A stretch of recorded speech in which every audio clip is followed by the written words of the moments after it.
ijma ulama, sepakat ulama. Barang siapa yang menganggap ada orang boleh keluar dari syariat Nabi Muhammad, maka dia orang kafir, bukan orang Islam. Makanya barang siapa mengatakan agama terbagi menjadi syariat dan hakikat, barang siapa sudah sampai hakikat tidak perlu lagi ibadah, ini orang bukan orang Islam. Keluar dari syariat Nabi Muhammad SAW. Barang siapa menganggap seorang boleh keluar dari syariat Nabi Muhammad meskipun dalam sebagian juz'iyah, hanya sebagian perkara, oh kalau zakat saya berzakat, untuk sholat saya keluar dari syariat Nabi Muhammad, saya punya cara sholat sendiri, ini bukan orang Islam. Apalagi kalau dia keluar secara total dari seluruh syariat Nabi Muhammad. Sedangkan dia berkeyakinan boleh keluar dari sebagian syariat Muhammad, dia bukan orang Islam. Syahadanya batal. Kenapa? Dia telah mengingkari Muhammad sebagai utusan Allah Subhanahu wa taala. Apalagi kalau dia meyakini boleh keluar secara total, saya sudah sampai hakikat, maka saya tidak perlu sholat. Kita bilang, ya akhi, mana yang lebih tahu hakikat, kau atau Nabi Muhammad? Nabi Muhammad SAW tahu hakikat, dia tetap sholat. Sampai sakit-sakitan tetap aja sholat. Sampai kakinya bengkak. Apa kata dia? Itu karena Nabi Muhammad sebenarnya boleh nggak sholat, cuma dia kasih contoh sama umatnya. Katanya sebenarnya Nabi Muhammad tuh sebenarnya boleh nggak sholat, cuma dia kasih contoh kepada umatnya. Subhanallah, ada aja mereka bisa ngeles. Para hadirin dan hadirat yang dirahmati oleh Allah Subhanahu Wa Taala. Jadi seorang wali, ya jangankan seorang wali,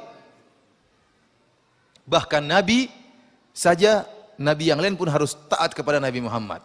Makanya Nabi SAW mengatakan dalam hadis yang sahih, walau kana Musa hayyan ma wasi'ahu illa tibai. Kata Nabi SAW, seandainya Nabi Musa masih hidup, maka tidak boleh bagi dia kecuali dia harus jadi pengikutku.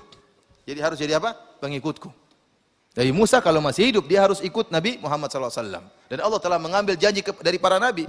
Kalau datang Nabi Muhammad, latansurunnahu. Kalian akan tolong Nabi tersebut. Kalian harus beriman kepada Nabi tersebut dan harus menolong Nabi tersebut. Oleh karenanya Nabi Isa alaihissalam tatkala turun di akhir zaman, dia tidak punya syariat sendiri, tidak. Dia mengikuti syariat Nabi Muhammad. Bahkan dia sholat di belakang salah seorang dari umat Muhammad, dia sholat di belakang Imam Mahdi. Imam Mahdi sudah jadi imam, dia tidak mau. Dia mundur, kemudian jadi makmum di belakang siapa? Imam Mahdi. Padahal dia seorang Nabi.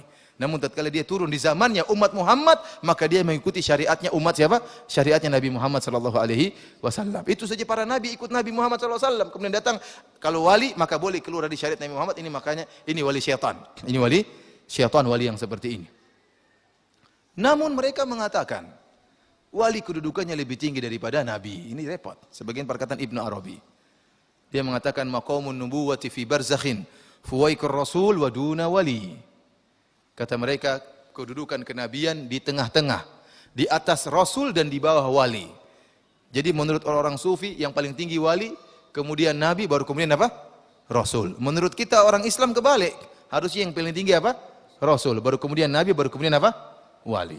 Kenapa mereka mengatakan wali lebih tinggi daripada nabi? Dalilnya Khidir.